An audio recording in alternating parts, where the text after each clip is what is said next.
Hey everybody, I can't wait to share with you 4 of the 7 games that I got in my Target haul just a little bit ago.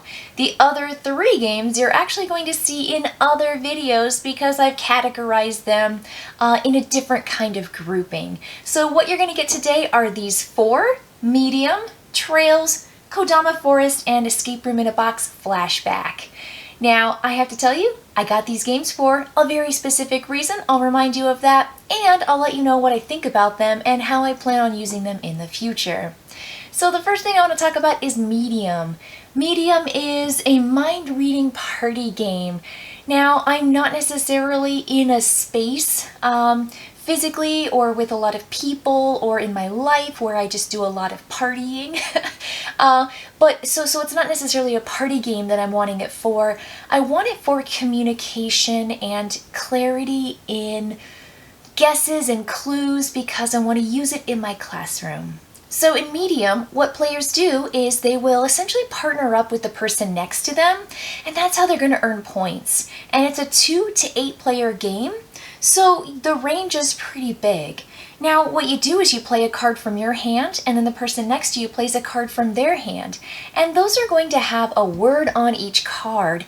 Now, what you're looking at is, what can I say at the count of 3 that will be the same thing as my player next to me? So we'll have one word on their side, one word on my side, and there's something that when you put those 2 words side by side, that it creates some sort of meaning or just something that gets you to say the same word. That's essentially the game.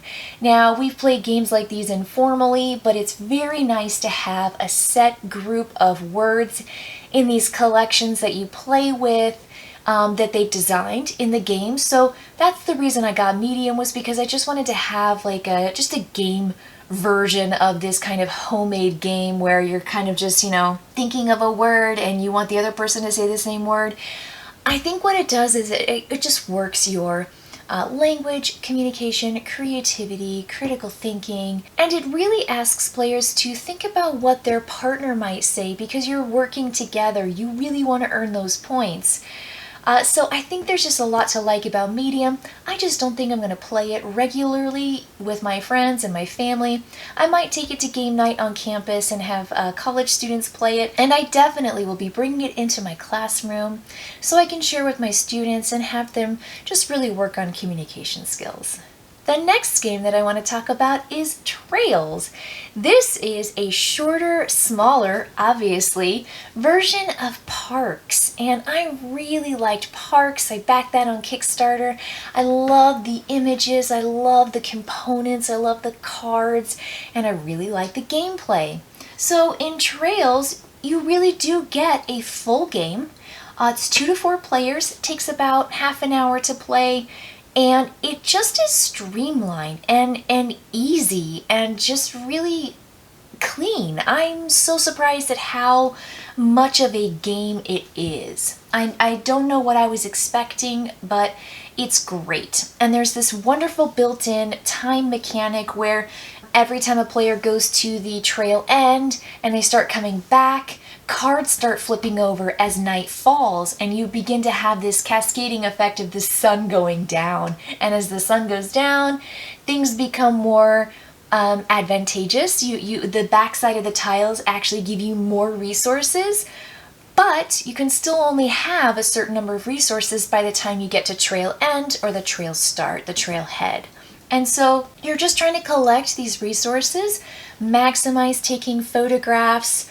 My opponent took so many pictures in our game. I thought it was absolutely a given that he was going to beat me. It was insane how many pictures he took compared to how many pictures I took. However, I really did maximize the usage of my resources to buy the cards at the end, at the trail end and the trail head. And I had some really cool bonus cards that gave me more points for the types of cards that I collected. So it ended up being much closer than I thought, and it was a really fun game. We had a great time. Again, the components here are nice. They have great feel, they look really good, and again, look at this guy. He is so small. I mean, it is just a nice compact half-hour game that I think if you put on the table with any gamer group, they're going to really appreciate this game. Moving on to Kodama Forest. This is the third Kodama game that I have. If you take a look back at a previous video, I actually do a whole video where I just talk about Kodama, the Tree Spirits, and Kokoro, which is the roll and write game. And I like both of those. I made a whole video just because I really like the artwork. I love the style of play. I love just how fun and creative they are.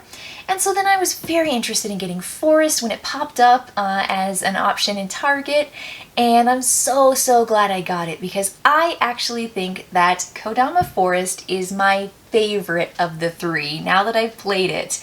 And it's mostly because it captures a thing that I like in another game, which is between two castles or between two cities. And there are two games that do that right now, and this is another one essentially where you're working with the person next to you to create a design that's on a board between the two of you. So on your turn you're drawing these polyominoes from a bag, and you're essentially saying, do I want to put, of the three, do I want to put one here?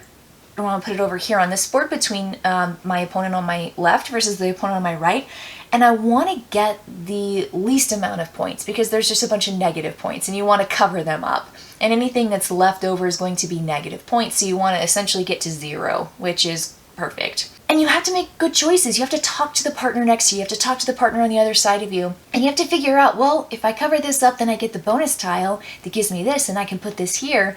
And you're just strategizing. You're looking at what you can do. You're looking at your opponent's tiles, and you're like, hey, I want you to use that one on our board. Don't use it on the board with the person next to you on the other side of you. And you kind of have to like finagle sometimes. You have to really talk people into helping your board because obviously you're invested in the two boards that you're next to, that you're adjacent to. And it's fun, it's creative, it's interesting. There are rules for 2 players that you can play a cooperative version or a competitive version. And I think that worked really well too because I played this with several player amounts and 2-player included. And so I think this one's going to come out a lot more than the other 2 Kodama games just because I like the dynamic play in this, and I love the element, you know I love drawing from bags. Oh my gosh. So this has bag drawing, which is one of my favorite mechanics, but I also like that you're sharing a board between the player to your right and the player to your left, and you're trying to get the lowest score. So at the end of the game, you are going to count the points on either board next to you, and whoever has the total overall lowest score wins the game. It's so exciting. I really like it. And I wasn't expecting to like it so much, even though I got it because I like Kodama and the whole world of Kodama. But it's very different from the previous 2 games that I've got in my collection, and I like that too, how different they are and how they really approach all these different mechanics that are super fun. Okay, so moving on to my last game in this video, it is Escape Room in a Box Flashback.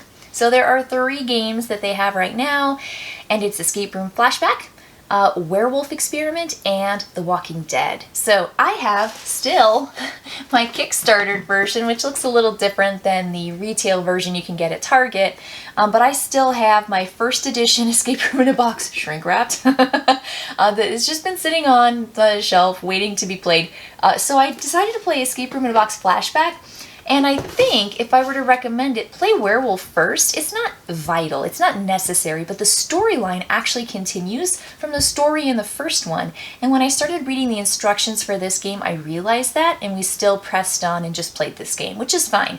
And nothing hinged no answers hinged on having played the previous game, but I think that it just continued the story and we were familiar with the characters, or in this case weren't familiar with the characters because we played Flashback. Not that big of a deal, just FYI. So, Flashback.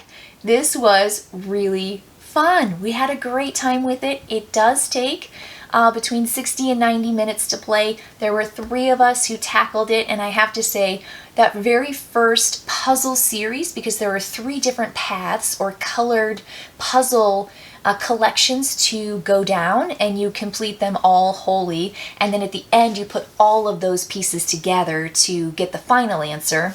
But the very first one we chose was hard. I think we picked the hardest of the 3 unknowingly, and it was minute 40. And we were still working on it, and we were like, oh no, we have 3 of these? This is not going well.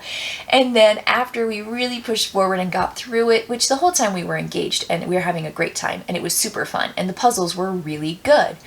But we pushed back past that one and got into the other 2, and the other 2 did not take us that long.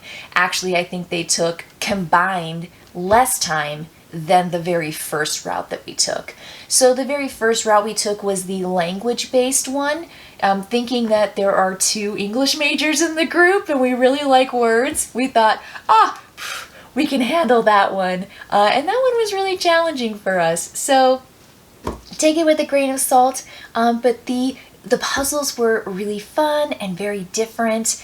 You have to have a fridge or something that cools things, like really, really cold. They tell you that in the instructions. But just the fact that they use technology that only shows up when things are really cold, ooh, it's so exciting. Things are dual purpose, and so you use bits and pieces in multiple puzzles. Some of them are word puzzles where you have to have things on paper, and you have to do things with the paper physically, and they give you a way to reprint and essentially repackage the game when you go to a website. And when you go to the website, they show you how to repack every envelope and every lock and every box, and you can essentially re-gift it. And it was so easy to do, so clean and clear and just straightforward that, yes, not only should you get this to play because it was fun and it was mind-bending and it was exciting, you should get it because then you can repack it and give it to someone to do the same exact thing. Now, I have to say there's one thing that I really liked about this. Now, I'm not giving you any details. I'm not, spoiling anything here. I really can't show you anything in the box because you just have to play it. But I will say that the locks in this game, when you get it right, they spring so loud and strong that even when you know it's coming, it still scares you. And each of us got to open one of the locked boxes because there were 3 of us, and every time we almost lost it whenever the lock went ping, and it just it almost shoots out of your hand. It's so strong, and these are like little plastic locks. So that was fun. just a really silly detail about the locks in here. But it's fun. It's really fun. Some puzzles you get faster than others, great. But some puzzles really give you a run for your money, and they really challenge you in a great way. So I am looking forward to playing the Werewolf Experiment sometime soon, and getting my hands on The Walking Dead, which is the 3rd escape room in a box from the same designers. Okay, now you know what I think about Medium, Trails, Kodama Forest, and Escape Room in a Box Flashback. If you want to know what I think about the other 3 games that I bought in my Target haul, check out my other videos. I'll make sure to label those accordingly. I had a good time with them, but you'll get more details in those videos. And if you've played these games, don't be shy. Let me know in the comments below what you think and maybe what you're looking forward to if you get the chance to play them. I will see you next time.